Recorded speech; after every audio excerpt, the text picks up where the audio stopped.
I sat across the conference table from my own sister, watching her lawyer slide a demand letter toward me. $2 million, half of our mother's estate. The mediator looked at me expectantly, waiting for my response. I'd spent 7 years caring for Mom while she lived 3 states away, but according to the claim in front of me, that didn't matter. What mattered, apparently, was a conversation Mom allegedly had with her in December 2022, promising to split everything equally. I had one document in my briefcase that would end this, but I wasn't ready to use it yet. Not until I understood exactly how far my sister was willing to go. Let me back up. I'm Robert. I turned 62 last March. For most of my adult life, I worked as a high school biology teacher in Fort Worth, Texas. Not glamorous, not high-paying, but honest work. I had a good life. A small house I'd paid off, a pension building, summers to myself. I'd never married, never had kids. My family was my students during the school year, and Mom during every break and holiday. My sister, Patricia, took a different path. She went to law school, made partner at a firm in Seattle by 40, remarried after her first divorce, had 2 kids she barely saw because she billed 80 hours a week. We weren't close, but we weren't enemies either. Just siblings who drifted into different orbits. Mom lived in Austin, about 3 hours from me. She'd been there since Dad died in 2004. A nice little ranch house, in a neighborhood that had gotten expensive over the years. She'd bought it for $90,000 in 1985. By 2023, it was worth $1.2 million. Not because of anything she did to it, just because Austin exploded. The first time I noticed something was wrong was Thanksgiving 2016. Mom made her famous pecan pie, but forgot to add the pecans. We laughed about it. She laughed too, but I saw something in her eyes. A flicker of confusion that lasted just a second too long. By Christmas 2017, she was forgetting appointments, leaving the stove on, calling me by Dad's name. I took her to a neurologist in January 2018. Dr. Sarah Mitchell, I'll never forget her name. Young woman, maybe 35, with this gentle way of delivering devastating news. She ran tests, cognitive assessments, brain scans, Alzheimer's disease, early stage, but progressing. Mom cried when Dr. Mitchell explained what was coming. I held her hand and promised I'd take care of her. She'd taken care of me my whole childhood. It was my turn. Patricia flew in for the diagnosis. She stayed 3 days, cried with us, hugged Mom, told her she loved her. Then she flew back to Seattle and her 80-hour weeks. She called every Sunday for about 2 months, then every other Sunday, then monthly, then only on holidays. I called her in March 2018 to discuss Mom's care. She was sitting at her desk. I could hear the clicking of her keyboard while we talked. "Rob, I can't just leave my practice," she said. "I've got clients depending on me, court dates, depositions. Mom's depending on you too," I said. "I know, and I'll contribute financially. We can get her a good facility. I'll research the best memory care places in Austin." "She doesn't want a facility, Trish. She wants to stay in her home." "Well, someone needs to be with her 24/7 then. Can you do that?" I looked at the stack of papers on my kitchen table. Lesson plans, grade sheets, a letter I'd been drafting about taking leave from school. "Yeah," I said. "I can do that." "Rob, that's not realistic. You have a career. And Mom has Alzheimer's. I'm taking leave." She was quiet for a moment. "Then, I'll pay for a caregiver. Professional help. I'll be the help," I said. She raised me. "I'll take care of her." Patricia sent a check for $10,000. I used it to convert Mom's garage into a bedroom for myself and install grab bars in her bathroom. I took a leave of absence from school, which became a resignation by June. From 2018 to 2025, I lived with Mom, 7 years. I watched her forget how to cook, then how to dress herself, then how to use the bathroom. I learned to change adult diapers at 55 years old. I learned to redirect her when she got agitated. I learned to pretend to be Dad when she forgot who I was, because it made her happy. Patricia visited 4 times in 7 years. Christmas 2018, Mom's 80th birthday in 2020, though she didn't really know it was her birthday. Thanksgiving 2022, and the funeral in March 2025. That Thanksgiving 2022 visit is important. You'll see why. Patricia flew in Wednesday night before Thanksgiving, brought her husband, Mark, and their two teenagers who'd never met their grandmother. The kids were polite but uncomfortable. Grandma kept calling them by the wrong names, asking if they wanted to go play in the yard even though it was November and cold. I'd cooked everything. Patricia offered to help but didn't really know where anything was in Mom's kitchen anymore. She set the table while I managed the turkey, the sides, Mom's medications, Mom's bathroom needs, everything. During dinner, Mom had a moment of clarity. They came less and less frequently by then, but when they did, it was like she was fully back. She looked at Patricia and said, "You look so successful, sweetheart. I'm proud of you." Patricia's eyes filled with tears. "Thanks, Mom. I'm proud of you too. And Robert," Mom turned to me, "you've been so good to me. Both my children, so wonderful." It lasted maybe 2 minutes. Then she forgot we were having Thanksgiving and asked when dinner was. Patricia left Friday morning, hugged me goodbye. "I don't know how you do this, Rob. Seriously, you're a saint." "I'm her son," I said. After she left, I found an envelope on the counter. Inside was a check for $5,000 and a note. "For Mom's care. Thank you for everything.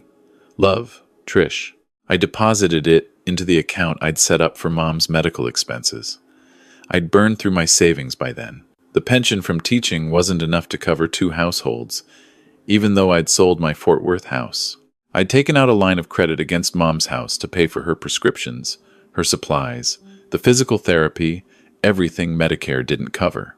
But I never asked Patricia for money, and I never asked Mom for anything except to keep fighting. Mom's will had been written in 2019, when she was still lucid enough to understand what she was signing. Her lawyer, a guy named Tom Henderson, helped her draft it. I drove her to his office. She insisted on talking to him alone. Afterwards, Tom called me into his office. Mom sat there, looking tired but determined. "Robert," Tom said, "your mother wants you to know what she's decided. She's leaving 80% of her estate to you and 20% to Patricia." I looked at Mom, surprised. "Mom, you don't have to." "Hush," she said. She still had that sharpness sometimes in 2019. "Patricia has her fancy career and her big salary. You gave up everything to take care of me. I'm not splitting things evenly when the situation isn't even." "What if Patricia contests it?" I asked Tom. "It's clearly written. Your mother is of sound mind right now, I can attest to that. She's thought this through. If Patricia wants to contest, she's welcome to try." Mom signed it. Tom had it witnessed and notarized. I got a copy. It sat in my file cabinet for 6 years. Mom died on March 14th, 2025. Peacefully, in her sleep. I found her in the morning when I went to help her with breakfast. She looked calm, finally free from the confusion that had trapped her for so long. I called Patricia. She cried on the phone, said she'd fly out immediately. She arrived that afternoon, and we planned the funeral together. It was good, actually. We hadn't been this close in years, united in grief. The funeral was small. Mom had outlived most of her friends. Some neighbors came, a few of my old colleagues from the school, Patricia's husband and kids. We buried her next to Dad. After the service, Patricia asked when we should meet about the house. "Tom Henderson is handling the will," I said. "I'll set up a meeting." "What did Mom decide?" she asked. I could have told her then. Should have, maybe. But I was tired, grieving. I said, "Let's wait for the lawyer." We met at Tom's office 2 weeks later. He read the will. When he got to the distribution of assets, 80% to me, 20% to Patricia, I watched my sister's face change. "That can't be right," she said. Tom slid the document across to her. "It's right. Your mother was very clear." Patricia scanned the pages. This was written in 2019, 6 years ago. Mom's mental state deteriorated significantly after that.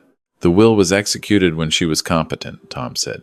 "Doctor Mitchell provided documentation of her cognitive status at that time. But Mom talked to me after that," Patricia said. She was getting agitated now, lawyer mode activating. In 2022, at Thanksgiving, she told me she wanted things split evenly between us, that we were both her children and she loved us equally. I stared at her. Mom was deep into Alzheimer's by Thanksgiving 2022. Trish. She didn't know what day it was half the time. She had moments of clarity. You said so yourself. She recognized me. We had a conversation. What conversation? I asked. What exactly did she say? Patricia's jaw tightened. We were in the kitchen, washing dishes. You were putting her to bed. She told me she wanted to make sure I knew she loved me as much as she loved you, and that when the time came, everything should be split fairly between us. 50-50. I tried to remember that night. I'd put Mom to bed around 8. She'd been agitated, fighting sleep. Patricia and Mark had been cleaning up. Was it possible they'd talked?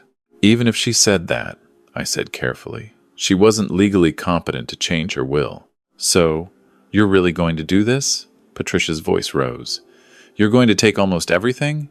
I'm following Mom's legal will. I'm her daughter too, Rob. I have just as much right. You visited 4 times in 7 years. The words exploded out of me. I gave up my career, my home, my entire life. I wiped her when she couldn't use the toilet. I held her when she cried because she didn't recognize her own reflection. Where were you? I was supporting my family. I sent money, $15,000 over 7 years. I spent $40,000 just on medical bills insurance didn't cover. Patricia stood up. I'm not going to sit here and be guilted. Mom made me a promise in 2022. I'm entitled to half. Tom cleared his throat. Miss Patterson, legally speaking, a conversation with someone suffering from documented Alzheimer's doesn't supersede a validly executed will. Then I'll contest it, Patricia said, and we'll let a court decide whether my mother's dying wish should be honored. She walked out. Mark followed her, giving me an apologetic look. I sat there, shaking. Tom put a hand on my shoulder. I've seen this before, he said quietly. Family disputes over estates. It gets ugly. Are you prepared for that? Do I have a choice? You always have a choice. You could settle. Give her more than 20%. Avoid court. It's not about the money, I said. It's about Mom knowing what she wanted. She made that will when she was clear-headed. She knew what I'd sacrificed. Then we'll fight, Tom said. 2 months later, I received a formal notice.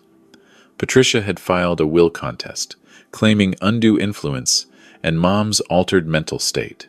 She was demanding the will be invalidated and the estate split 50-50. Her lawyer was from her firm in Seattle, a guy named Richard Brenner. He filed a motion for mediation before trial. Standard practice, apparently. Courts want families to settle these things without clogging up the docket. The mediation was scheduled for July 18th, 2025, 4 months after Mom died. We met at a conference center in downtown Austin, neutral territory. I arrived with Tom. Patricia was already there with Richard. We sat on opposite sides of a long table. The mediator was a woman named Jennifer Walsh, 50s, professional smile. Probably done 1,000 of these. Thank you both for coming, Jennifer said. I know this is difficult. Losing a parent is hard enough without legal conflict. My goal today is to help you find a resolution that honors your mother's memory and preserves your relationship as siblings. Patricia folded her hands on the table. She dressed for battle power suit, hair pulled back, full makeup. I was wearing khakis and a button-down, the same clothes I'd worn to teach for 30 years. Jennifer outlined the mediation process. Each side would present their position. We'd discuss options, try to find middle ground. Richard went first. He was good. I'll give him that. He painted a picture of a devoted daughter who lived far away but stayed connected through calls and visits. A successful professional who contributed financially to her mother's care. A woman who had one final, meaningful conversation with her mother before dementia stole her away completely. Mrs. Patterson's dying wish, Richard said, was for her children to share equally in her legacy. That's not unusual.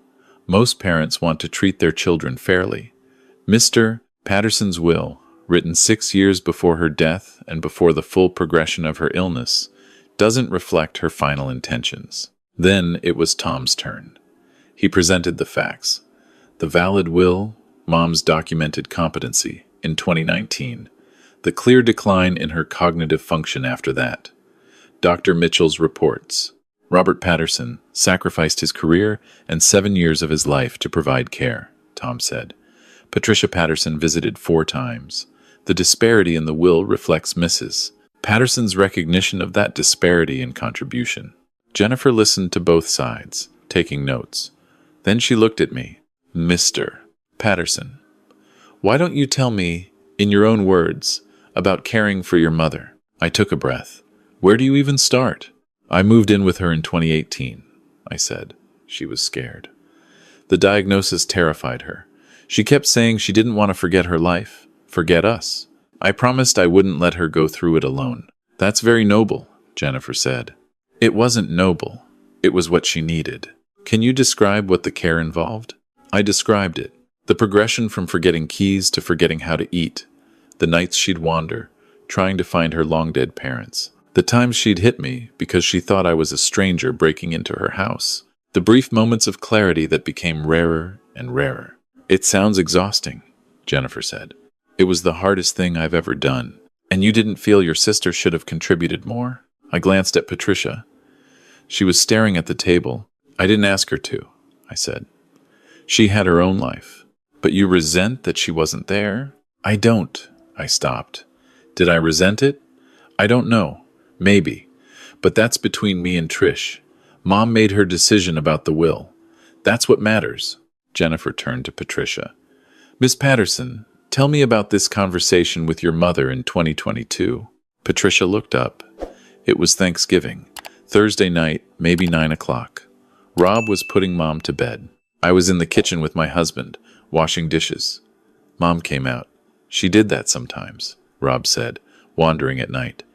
She seemed confused at first, but then she focused on me, really looked at me. And she said, Patricia, you're my daughter. I love you just as much as Robert. When I'm gone, I want you to know everything will be split fairly. You'll both get half. Those were her exact words? Jennifer asked. Close enough. The important part was split fairly and half. Was anyone else present? My husband, Mark. He heard it too. Jennifer made a note. Mr. Patterson, do you dispute this conversation happened? I dispute that Mom was mentally competent to make legal promises, I said. By November 2022, she thought I was dad half the time.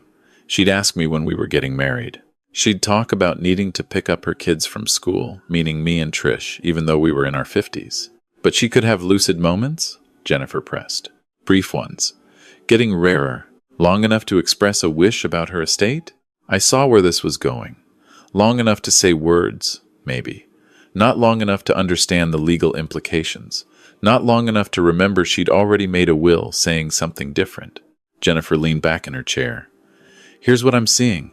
A mother who made a will in 2019 favoring one child, then possibly expressed different wishes in 2022 when her mental capacity was compromised.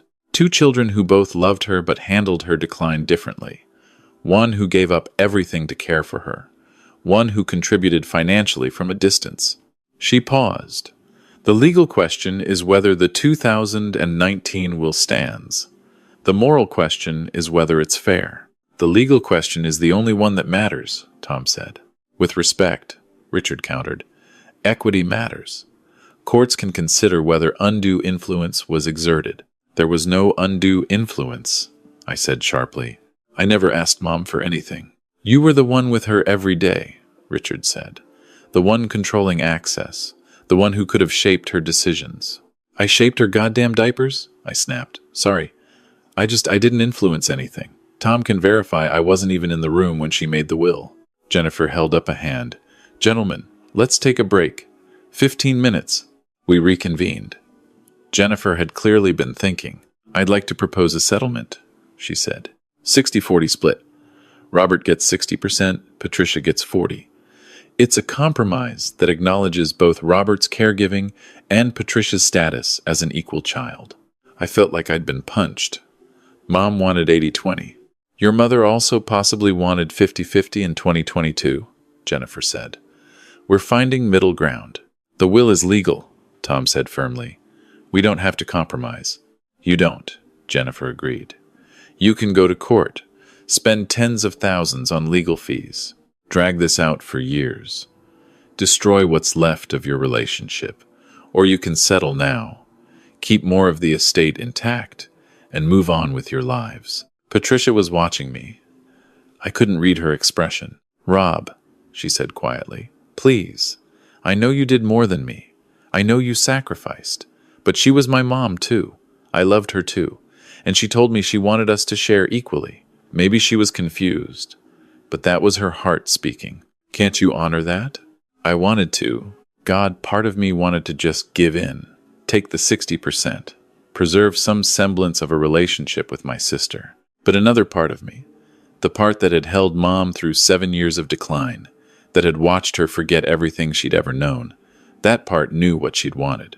Clearly, legally, while she still had the capacity to decide. I need to show you something, I said. I opened my briefcase and pulled out a folder. Inside were medical records, lots of them. These are Dr. Mitchell's reports, I said. Complete cognitive assessments from every visit. I slid the first set across the table to Jennifer. January 2018, initial diagnosis. Mom scores 23 out of 30 on the mini mental state examination. Early Alzheimer's, but still competent for legal decisions. Then the next set. June 2019.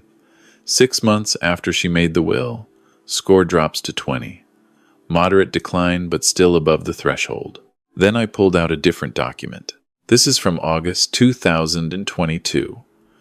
3 months before that Thanksgiving conversation Patricia remembers. Jennifer read it. Her expression changed. Mom scored 11 out of 30, I said. Dr. Mitchell's notes state, patient shows severe cognitive impairment. Short-term memory almost completely gone. Cannot recall what day it is, what year it is, or the names of her children without prompting. Patient is not competent to make financial or legal decisions. Recommend full-time supervised care. I pulled out one more document. This is from November 15th, 2022, 2 weeks before Thanksgiving. I'd taken Mom in because she'd gotten worse. Doctor, Mitchell wrote, patient's condition has deteriorated significantly. Vocabulary limited, frequently nonverbal. When she does speak, sentences are often incoherent. She is in late-stage Alzheimer's and requires assistance with all activities of daily living. I looked at Patricia. She'd gone pale. That's the woman who supposedly told you she wanted to split her estate 50-50, I said. A woman who couldn't remember her own name half the time, who couldn't speak in complete sentences, who needed help eating. She spoke clearly to me, Patricia insisted, but her voice wavered. Maybe she did, I said. Maybe in one brief moment she said something that sounded coherent. But look at the dates. The doctor confirmed she wasn't competent 2 weeks before you claimed she made this promise to you. Richard was scanning the documents. His expression told me everything. Jennifer looked at Patricia. Miss Patterson, even if your mother expressed a wish in 2022, this medical evidence shows she lacked the legal capacity to make binding decisions. The 2019 will was executed when she was competent. That's the document that reflects her true intentions. Patricia's eyes filled with tears. But she said, she had Alzheimer's. I said, not unkindly. She said a lot of things. She told me she needed to get home to her parents. She told me she was 20 years old and late for work. She told me she'd never had children. The disease destroyed her ability to understand reality. Trish, including the reality of her own estate planning. The room was silent for a long moment. Richard leaned over and whispered something to Patricia. She shook her head. He whispered again. She closed her eyes. I'd like to speak with my client alone, Richard said. Jennifer nodded. Tom and I stepped out into the hallway. That was the right move, Tom said. Those records are irrefutable. I didn't feel triumphant. I felt tired. She really thought Mom meant it. Maybe she did. Grief does strange things to memory. They called us back in 20 minutes later. Patricia's eyes were red. She wouldn't look at me. Richard spoke. After reviewing the medical evidence, we're withdrawing the contest. The 2019 will stand. Jennifer made a note. For the record, both parties agree to honor Mrs. Patterson's will as written. 80% to Robert Patterson, 20% to Patricia Patterson. Yes, Richard said. I should have felt relieved. Instead, I just felt hollow. The paperwork took another hour. Signatures, notarizations, official withdrawal of the contest. When it was done, Patricia stood up immediately. Trish, I said. She stopped but didn't turn around. I'm sorry, I said.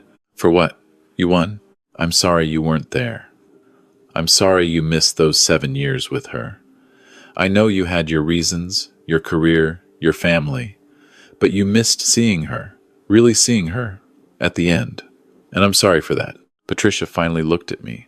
Her face was a mix of anger and grief and something else I couldn't name. Do you know what the worst part is? She said. You're right. I should have been there more. I knew it then. I know it now. But I was scared, Rob. I couldn't watch her disappear, so I stayed away and told myself I was too busy, too important, too necessary at work. And now she's gone and I can't get those years back. No, I said. You can't. And you're taking almost everything because you were brave enough to stay. I'm honoring what she decided when she could still decide. Patricia nodded slowly. I know. That doesn't make it hurt less. She walked out. Mark gave me a sad smile and followed her. Tom started packing up his briefcase. You did the right thing. Then why does it feel like I lost something? Because you did. You lost your sister, probably. That's the price of standing your ground. The estate settled in September. The house sold for $1.3 million. After taxes and fees, I walked away with about $900,000. Patricia got just over $200,000. She didn't come to the closing. Her lawyer handled everything remotely. I bought a small condo in Fort Worth, near my old school. Put the rest in investments. I'm back to teaching, part-time, because I missed it. The money means I don't have to worry about retirement, which is good, because 7 years out of the workforce did a number on my pension. I tried calling Patricia twice, once after the estate closed, once at Christmas. She didn't answer, didn't call back. I understand. I took the money over the relationship. In her eyes, that's what I did. Never mind that it was Mom's decision. Mom's will, Mom's way of saying thank you for those 7 years. Patricia sees it as me choosing greed over family. Maybe she's right. Maybe I could have settled for 60-40 like Jennifer suggested. Would that extra 20% have been worth keeping my sister? I don't know. What I do know is this. I have Dr. Mitchell's reports in a file cabinet. I have Mom's will in a safe deposit box. I have 7 years of memories. Hard, painful, beautiful memories of taking care of the woman who raised me. Patricia has money and resentment and the belief that Mom wanted things split evenly. We're both living with our choices. 3 lessons I learned from all this, if anyone's keeping score. First, document everything. Every medical visit, every diagnosis, every competency assessment. I didn't keep those records, thinking I'd need them to fight my sister. I kept them because I was managing Mom's care and needed to track her decline. But when it mattered, when I needed to prove that Mom's 2019 will reflected her true wishes, and her 2022 conversation didn't, those records saved everything. Second, have the hard conversations when people can still have them. Mom and I talked about the will when she made it. She told me exactly why she was splitting things the way she was. If I'd pressed her to talk to Patricia about it back then, maybe this whole mess could have been avoided. But I didn't want to make waves. I assumed Patricia would understand. I was wrong. Third, family and money make a toxic combination. I thought Patricia and I were past sibling rivalry, past fighting over who got what. We were adults, successful in our own ways, with our own lives. But put an inheritance on the table and we turned back into kids arguing over who got the bigger piece of cake. The difference is, this time the cake was Mom's legacy, and there's no getting that back. I think about calling Patricia sometimes. Holidays, mostly. I draft texts I never send. How are the kids? Hope you're doing well. I miss you. But I don't send them because I know what her silence means. It means she's mourning two losses, Mom and me. It means she needs time. Or maybe she'll never be ready. So I live with it. I teach biology to teenagers who don't realize yet how complicated life gets. I visit Mom's grave every month and tell her what's happening. Sometimes I tell her I'm sorry things ended this way with Trish. Sometimes I tell her I think I did the right thing. Mostly, I just tell her I love her, and that those 7 years, hard as they were worth it. Because I got to be there. I got to hold her hand through the worst thing that ever happened to her. I got to make sure she wasn't alone, even when she didn't remember who I was. Patricia's $200,000 won't give her that. My $900,000 won't erase the weight of it. But I have something worth more than any amount of money. I have the knowledge that I kept my promise to Mom. I didn't let her go through Alzheimer's alone. That's worth losing a sister over. At least, that's what I tell myself on the nights when I wake up wondering if I made the wrong choice. The mediator said, I could have compromised, 60-40, maybe even 70-30, keep more of the relationship intact. But here's what she didn't understand. It was never about the percentages.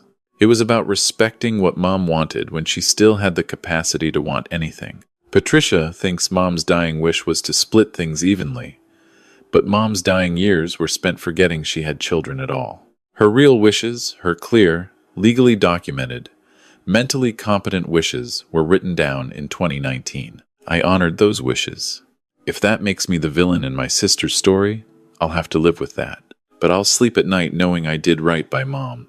And honestly, after 7 years of being up every 2 hours to help her to the bathroom, sleeping through the night feels pretty damn good.